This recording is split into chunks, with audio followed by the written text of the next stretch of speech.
must be Garrett. Oh, hey man. Oh, dude, what happened to your leg? You know when you are taking a dump and your legs fall asleep?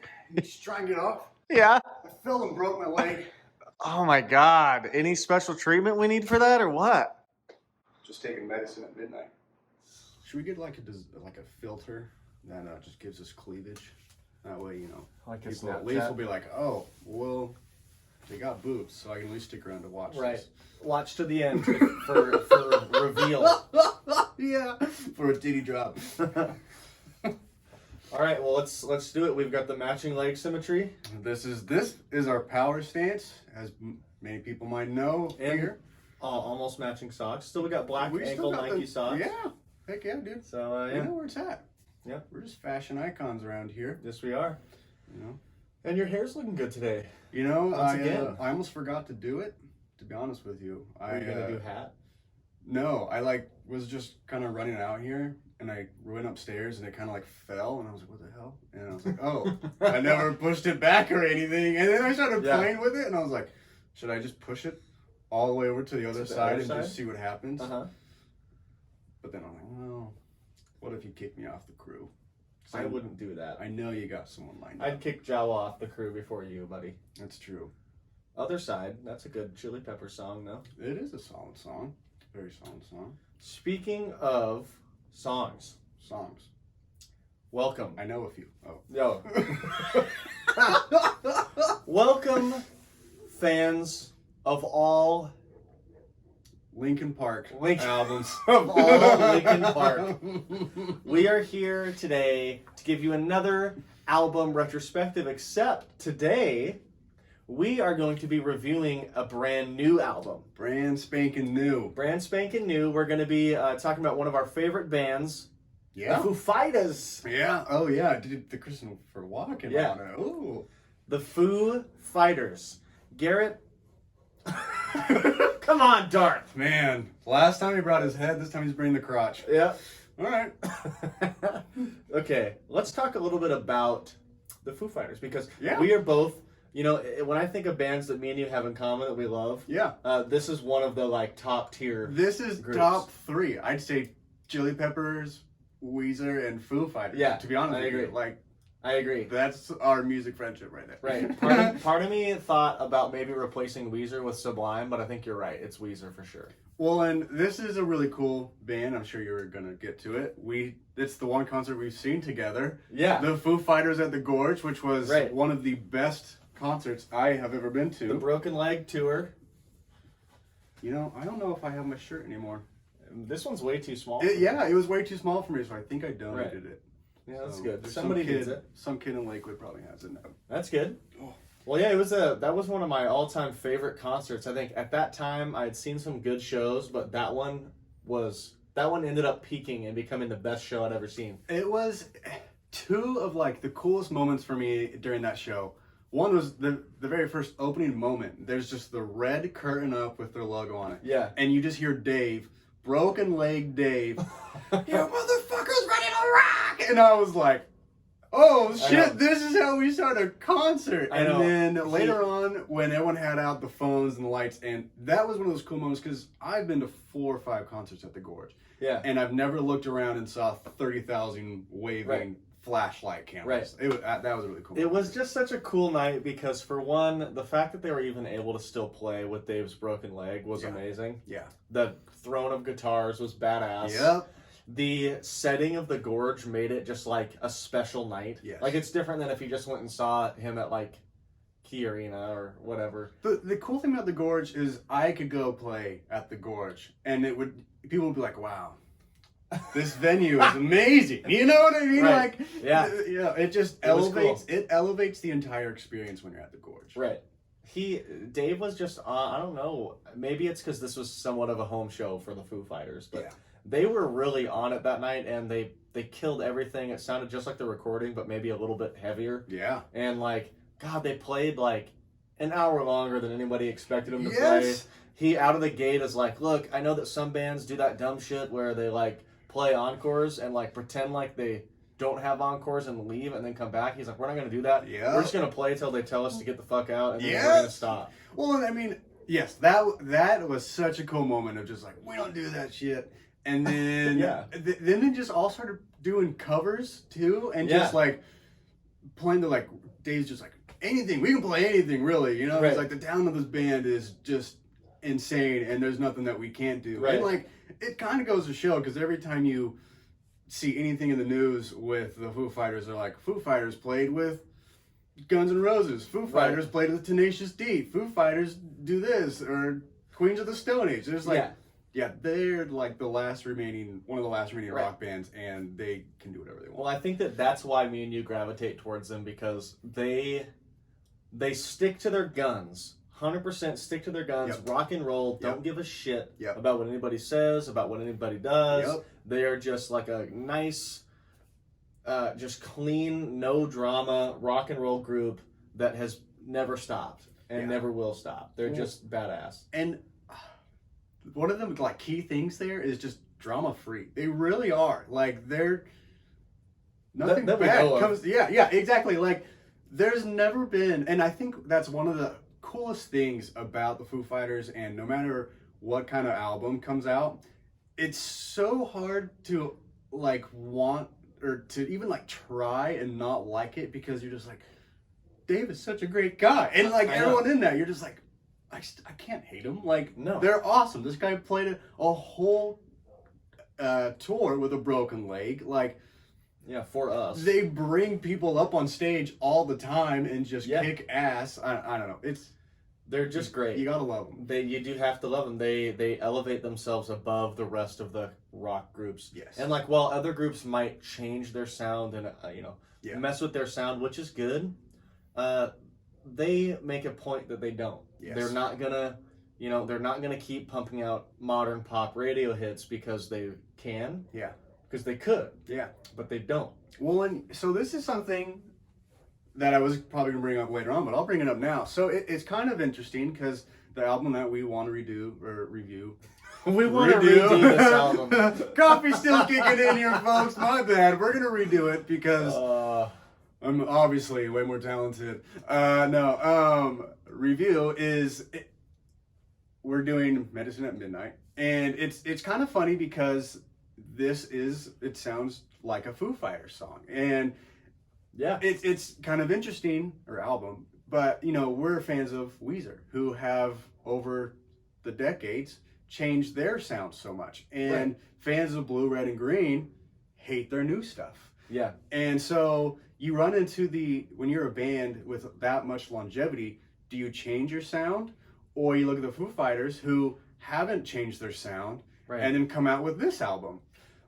So there's a couple. I'm glad you bring that up, because that is something that's so interesting with music. It's a double-edged sword. The problem I think that people have with Weezer, myself included, is they didn't just like start as a thing and over time morph into something. They started as a thing and stuck to that for a long time. Yep. And they're like, when you think Weezer, you think just fun garage rock. Yes, yep. And so when they shift from that, it's not only that it's just like it's not only that you don't like it, it's just that it's not Weezer. Yep. And I think that's where the identity changes. That's where people run into issues. Well, and it's really funny, Weezer is one of the two bands I've seen the most. They're tied with Slightly Stupid of all bands. Super random. But going to their concerts, they know they're like main demographic, I guess, who shows up, because they play their old school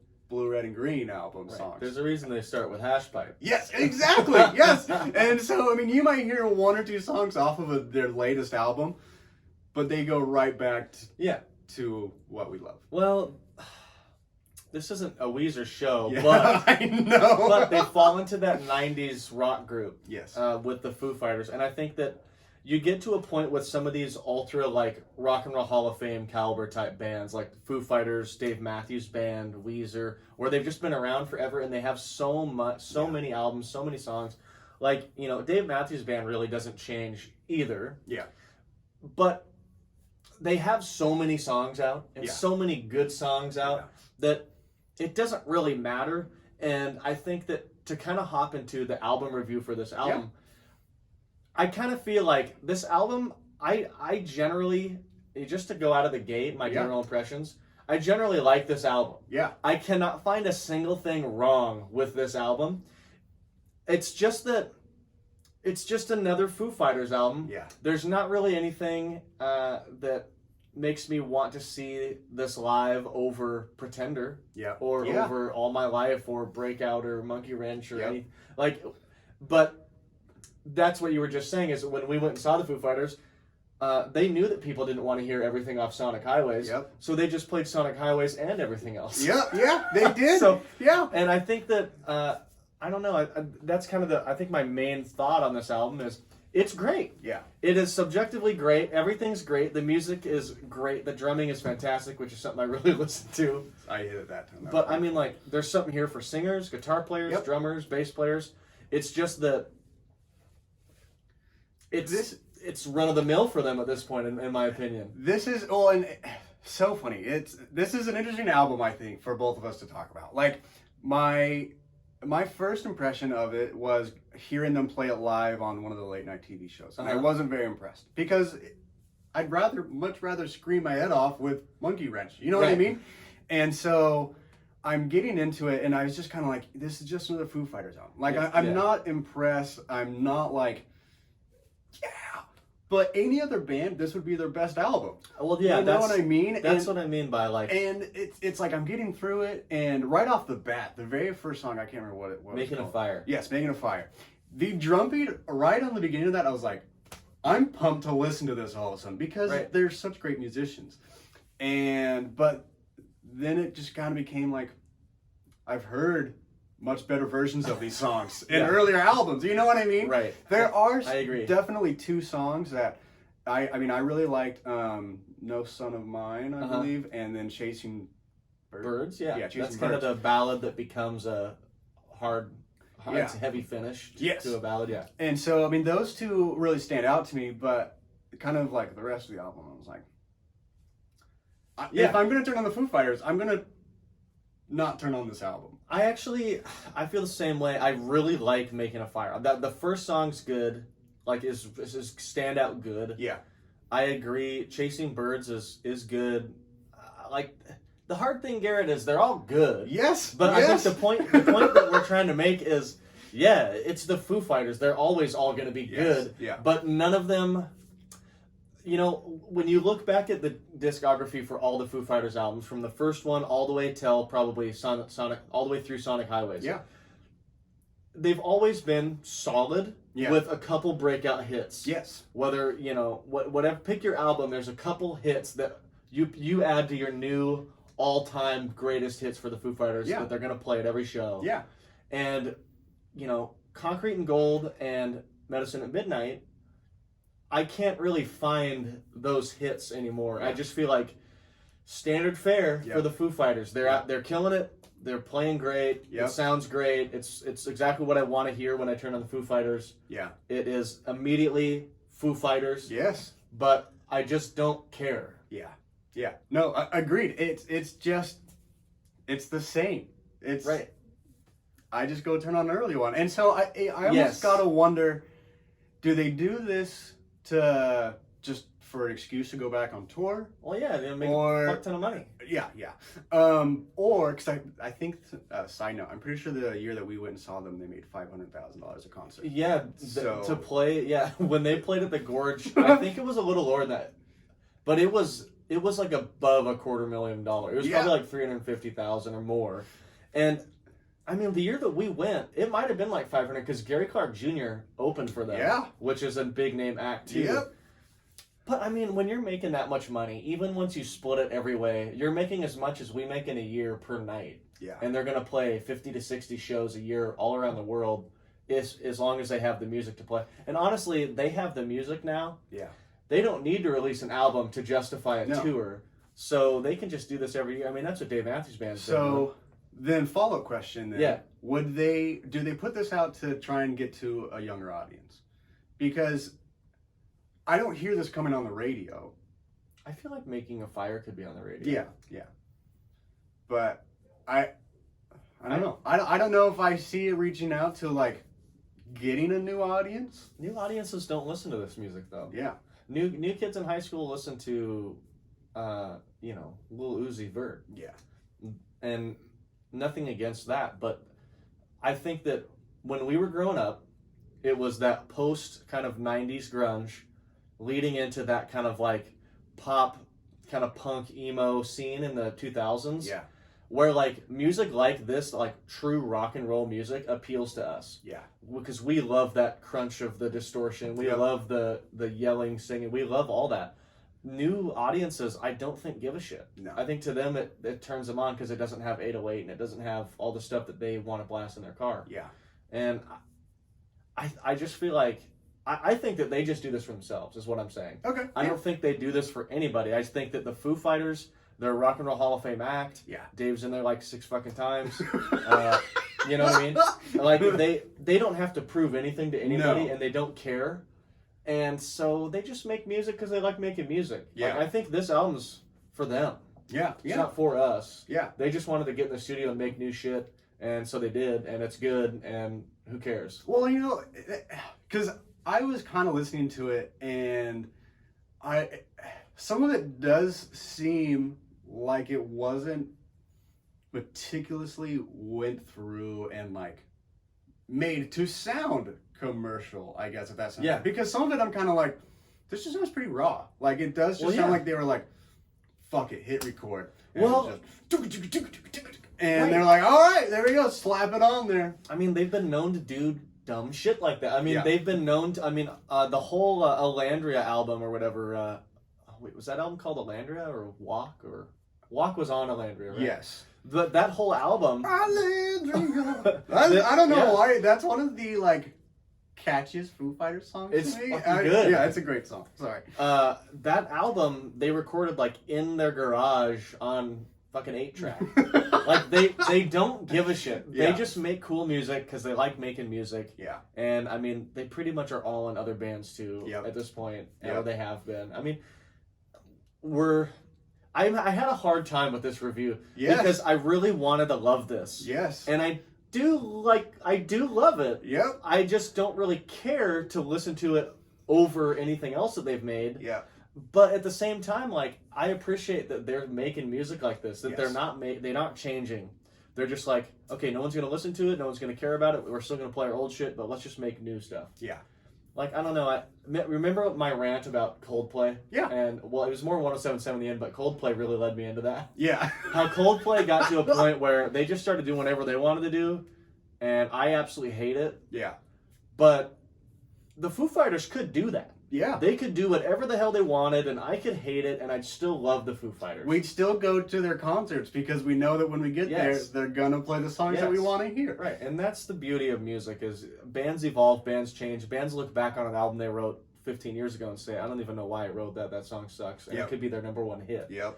And so I think this is the beauty of music is these guys can come out and make whatever the hell they want. Yeah. But it's not going to change their live performance. Yeah. They're still going to be the Foo Fighters. They're still going to be a number one act in the world. Yeah. Well, and if you were to remove every single one of their prior albums and they came out and they played those songs at a show, a lot of those are still such great fun songs. I mean, Dave Grohl's just a freaking riff machine. Yes. And you'd still go to the concert and have a great time breaking your neck headbanging to these songs because they're still fantastic. I thought about that too. I thought about, well, would I want to hear this live? And at first I was like, no, I want to hear the songs I know. But then as it went on, I was like, you know what though? These would all sound good live. Yeah. Trust me, I was totally admitting this. I listened to these just last couple of nights while I was just playing Minecraft hella late at night. Good. And turning on, I'm playing, just grinding away. And then all of a sudden there's just something that catches me and I'm like, oh shit. And then it kind of, get back into the game. Something else comes in. And I'm like, these would kick ass at a show. I know. With removing all the prior songs. Right. These would be amazing. These would be great. They have a formula down. Yes. And I think that is also their downfall. Yeah. They have a formula to make fantastic rock songs that everybody can just enjoy. They can turn their brain off and enjoy. They can really analyze it and enjoy. Yeah. Everybody can, and it works. But they've gotten so formulaic now that I listened to this album for the first time, and I was like singing the backup vocals Yeah. for a song I've never heard. Yeah. And I'm like, I can only do that because this is so basic for me to listen Yep. to Foo Fighters and just know what's going on. Yep. That these really aren't that different from anything I've Yeah. seen before. Well, there's a video on YouTube of Dave, and they asked me, like, how do you write a hit song? And I think it's him and not Jack Black from Tenacious D. Who's the other guy? The other guy. D. Yeah, exactly. When was this? Like 2008 or something? It's an old video, I know that. But basically, they like kind of ask him, what do you do? And Dave kind of goes on a little tangent, like, just basically take something that you would see on a bumper sticker. Just something easy to say and remember, something short and quick. He goes, that's your chorus. And the later Foo Fighters songs are kind of like that. Here's just a simple line and some badass rock guitar riffs and drumming under it. And then he goes into say, so you have verse 1, chorus, verse 2, chorus, bridge. And he goes, people love chorus. That's your main thing. So you just chorus, chorus, chorus, outro, chorus, outro, chorus, chorus, chorus. And he just keeps going on. And so it's like, that is what I can look at a Foo Fighters time length song and be like, all right, this is 6 minutes. I can probably stop listening after the 4-minute mark because it's just going to be the chorus again for 2 minutes. Because you already know what you're getting yourself into. Yeah. I agree with that. I mean, people do want to hear the chorus. Yep. It is. At a live show. And Dave might be writing for... They might just write music at this point for live performance. Yeah. They might write songs that they know are going to kill on a stage. Yeah. Maybe not on the record. Yeah. Either way, like I said, I like this album. Yeah. It's good. Yeah. I cannot find a single goddamn thing wrong with this album. No, I can't either. It's good. Well, and when I first started listening to this, I started thinking, what am I going to say when we do our retrospective? And I almost was like, told myself, I'm going to come in here and say, out of the albums that we have listened to so far, this is probably my least favorite. But then I, kept listening and I was like, but it's not. Like, it's still a great album. Like, it's so, I don't know. It's hard. This is a really difficult album to come in and review. I mean, we've been saying that. You've said it, but it's... I will say, I think just to give this album a little bit of credit, I think that when you look back at some of the older Foo Fighters albums, they aren't as consistent. Yes. Like, there's going to be 2 or 3 songs that are baller. Yes. That everybody loves, that are on the radio, hits. Yeah. And then the rest of them are kind of weaker. Yep. This album, it's all generally weaker than those mega hits. Yes. But it's brighter than some of those lower level songs. Yes. Some of those inner beats. Yes. And there's something to be said about that. Yes. I think it almost goes back to them just figuring out their formula. Yeah. Because I completely agree. You can go back to the first couple albums and think, all right, well, I'll take 2 of these. 2 songs. 3 songs. Right. This one, though, you don't necessarily feel like, oh, skip. You don't necessarily think that going through it. Right. But you're also not like, favorite. Oh, yeah. You know what I mean? Yeah. The only one like I said, the only one I thought about doing that on was Making a Fire, because I knew that they'll probably play that if we went and saw them. Yeah. I actually, just thinking about this right now, I would probably compare this whole thing that we're talking about to like the Marvel Cinematic Universe, where like the first handful of movies, sure, you had some that people didn't love, but you also had some that are like, that are now considered like the best of the Marvel movies. Yeah. And as they got going, they had made enough good ones that they knew that everybody's just going to go watch them anyways. Yeah. So they kind of got that formula that they just rinsed and repeated with different characters over and over again, to the point that they're all good. They're not your favorite of them, but like they're good enough to get me to go. And that's kind of what this album feels like. It's Foo Fighters, and like it's objectively good. Yeah. It's not better than anything they've ever done, and nothing really stands out, but it's just another piece in their puzzle that works. I see, and I don't think I would have given this album a full listen through if we hadn't said, Same. Let's. That's kind of why I wanted to do it. Yeah. For one, it's fun to do a new one. Yeah. By a band that we love. Yeah. I think I would have listened to it eventually. Yeah. But I remember being in Phoenix for the final NASCAR race last year. And I'm trying to remember the second track on this song. Oh, it's one of their a shame. Yeah. Shame. Yeah, something like that, right? Yeah. So it comes out, and that was the first single they released. Yeah. And I just remember seeing the album art, because the album art for this is gorgeous. Yeah, They're, it's like really pinks dope. and stuff. It's gorgeous, and their whole ad campaign with like the eyeballs and the lips and the like old American style like animation and all these different things. It's so rock and roll and cool and fun. Absolutely. And so I remember that coming out and listening to that song and being so excited and being kind of like, all right, yeah, like that's fine, but like I'm not gonna. That doesn't make me want to buy the album. And then they kept releasing more, and I was just kind of like, okay, like another good song, I guess. Because Waiting on a War is the other single or something like that. Waiting on a War, and then I think there was one of the ballads they released. I think so, yeah. Waiting on a War is I don't really like that song that much. Well, and see, that's the thing. Their singles to me on that album were some of the lesser. I didn't think they were the best songs on the album. No, I mean, and that was to me because those are the first songs you hear way back in November when they started releasing them, and I was like, this doesn't make me want to listen to the album. Now, to give credit, the Foo Fighters might have transcended this with how big they are, but most bands don't get to pick the singles. The label picks the singles. True. And I mean, I've seen countless interviews where the band says, like where they have a song that's the most popular song they've ever made, and it wasn't the single. Yeah. And they asked for it to be the single, and it wasn't picked. Yeah. Labels will choose whatever stuff they think will sell. Yeah. Even though maybe, a different song would have done a lot better than Shame, or whatever it was. Yeah. It's not Shame On, like Flame On. I just can't remember what that... Shame On! That would have been dope. See, that would have been a cool music video at least.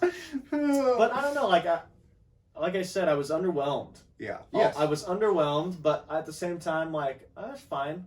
But, like, their ad campaign was great. Yeah. The album cover's great. The artwork's great. Their promotion has been great. I think the band's all excited about it, so I'm excited about it. Yes. But, yeah, I wouldn't have listened to the whole thing if we didn't do this. Yeah. No, agreed. Without a doubt, wouldn't have done it. I mean, that's how I am with, like, the new Weezer stuff, too. Yeah. I've heard people tell me, one of my close friends told me that I should listen to it because they know I like Weezer. But I just don't care anymore. Yeah. Because I've heard the last couple, and just like this, like, they're good, and they're objectively fine, but I just don't care. The same thing happened to me with the Killers. Yep. Same thing happened to me with a lot of other groups. I just don't care anymore. Well, and it's really funny because my two other really good buddies, one of them loves all of their stuff. He loves their new stuff, and he's like die hard by that it's still great. My other buddy is strictly like blue, red, green. I can get into the middle. I can get into like Pinkerton and Maladroit. I don't know if that's how you pronounce it. I probably say it Maladroit. I don't know. Yeah, Maladroit. And so like, I haven't been excited for any of the recent Weezer albums. I think the only one that I was kind of like, I need to listen to this one was Teal, just because I wanted to hear the versions of songs. And the cover album? Yeah, the cover album. And even that one, they didn't sound like Weezer took them and made them their own. So, I don't know. Which is when you're going to do a cover album. That actually, it's a different conversation. Yes. But the cover album pissed me off because so many of those songs they didn't do anything with. Yes. They played it straight like how the other band did it. So to me, if you're going to make a cover, it's fine like when me and you were rehearsing and we're just playing covers the same because that's fun. Yeah. But if you're going to release an album under your name as covers, you're saying, come look at the new interesting thing we did to either pay tribute to the song or make it better. Yep. Or make it ours. Yeah. And they did none of those things on any of those songs. And so I just question creatively why they gave a shit to do that and why radio stations give them listens. Yes. To like they play their Africa by Toto song all the time and I'm like, just play the fucking... I was about to say, I don't even want to hear the regular fucking Africa. I was just going to say, you would never play the original. No. So why are we playing this one? It's like some 90s, some like dads just started an 80s cover band. I don't want to hear it. I don't care to hear the original 80s songs. So at least the Foo Fighters aren't doing that. Yes. Yeah. Way to go, Dave. Way to go, Dave. But yeah, so I guess, what would you rate this album? If you had to rate it out of 10 Foos. 10 Foos. In general, or like compared to their other Foos? Just What would you give this one? Foos? On the spot, general. You know, unfortunately, I think I probably will hit like more of a middle ground on this album, just because. Wow. It didn't have the excitement factor for Sure. me. It sucks because it's such a great album. I'll give it a 6. 6. Yeah. See, that's lower than I would have expected you to give it. I'm gonna give this album a 7 Okay. because I thought I was taking a shower right before he showed up, and I was gonna give it a 6. Yeah. And I kept thinking like, but there's nothing wrong There isn't. with this album, and like. When you think about the process of making music, making an album, and everybody sits down and records their parts, they all did great. Yes. Nothing's wrong with the album. It sounds good. It's fun to listen to. I enjoyed listening to it in the shower. It's like, I have a hard time faulting these great musicians when they make a great album just because it's not what they did 8 albums ago that was better. Well, I don't want to look at it that way either, but like a good comparison is I can go and listen to an album from a genre that I would never ever listen to and think, okay, they did a phenomenal job. There is no mistakes on this entire album. Everything sounds great. I could see this absolutely doing well for this intended audience, but I wouldn't rate it high as an album because just because it's great, in my opinion, doesn't make it something that is still exciting to listen to. And that's what I think I lack from it. And even if it wasn't a Foo Fighter album, like I said, another band, this could be their best album. I agree. But I don't see myself ever turning it on. I don't see myself getting in my car with my buddies and saying, let's turn on Shame, Shame, Shame on Shame, and let's just sing it at ridiculously high levels of volume. Yeah, exactly. You know, and so that's the reason why I gotta give it a low score. You know, now that, but is there any Foo Fighters album you would give a 10? No. I don't think there is. I just think that they've consistently been better than a lot of other bands, and their hits exceed where others don't. Yes. And they've done it long enough that they've earned this reputation, but like, I don't know that they've ever put together like a perfect album. No. The way that, somebody like maybe a Justin Timberlake or, some of the other higher tier artists have done. I could put their songs, like individual hits and songs, really high on like my all-time song list. But I wouldn't put any of their albums on like my all-time album list. Oh, you know that's what I mean? a good way to think about it. Yeah. I agree with that because I think the Foo Fighters have probably like 25 to 30 mega hits. Yes. But they're just also spread out over 26 years that none of the albums really stand out. That's a good point. I don't know. It's a good album. Yeah, solid album. It was 6.5 average from Phantom Mayonnaise here. $6.50 of Mayo. Yep. That's what we should do. 6.5 dollops of Mayo. Well, Java liked it. Yeah. He enjoyed it. And I think we enjoyed it. Let us know if you enjoyed it. Garrett, any closing thoughts here? No. Just rock on. Just rock on, yeah. I got Rock nothing. on. Sorry, that was pretty uneventful. I was like put on the spot, but I had nothing. I was blanking on Darth's crotch still resting on my shoulders. So I was feeling the dark side. There we go. So anyways, guys, let us know what you thought about the album. Let us know what albums you want us to review next or give a retrospective on next. Yeah. And thank you, guys. Have a good one. Next time on the Phantom Mayonnaise. All right, Garrett. Well, today I want you to test out all of these deodorants and tell me which one tastes better. Tastes better. Okay. Well, looks like red velvet. Looks like white chocolate. Well, it's just chocolate. So we'll just take the middle one.